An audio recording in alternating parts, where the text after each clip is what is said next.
कुंभोज ग्रामपंचायतींच्या सरपंचपदाच्या निवडणुकीत अरुणादेवी रावसाहेब पाटील यांची सरपंचपदी निवड करण्यात आली आहे। ग्रामपंचायत सभागृहात घेतलेल्या विशेष बैठकीत सरपंच पदासाठी झालेल्या निवडणुकीत अरुणादेवी पाटील यांना सदस्यांनी एकमताने पाठिंबा दर्शवला।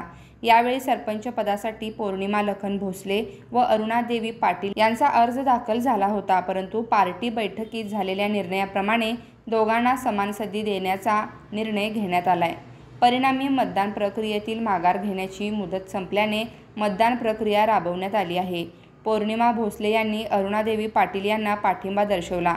1 महिन्याच्या कालावधीनंतर पौर्णिमा लखन भोसले यांना कुंभोज गावच्या सरपंच पदाचा मान दिला जाणार असल्याची माहिती गटनेते जवाहर सहकारी साखर कारखान्याचे व्हाईस चेअरमन बाबासाहेब चौगुले व किरण माळी यांनी बोलताना दिली।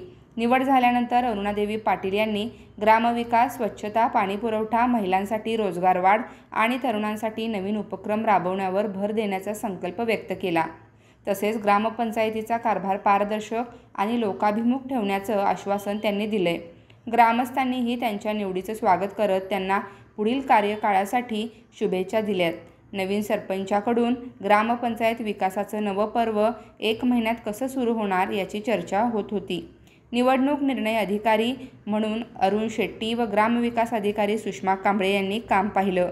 यावेळी महाविकास आघाडीचे गटनेते बाबासाहेब चौगुले, किरण माळी, प्रकाश पाटील, बाळासाहेब ढोणे, विजय नाणे, संदेश भोसले तसेच सर्व ग्रामपंचायत सदस्य उपस्थित होते।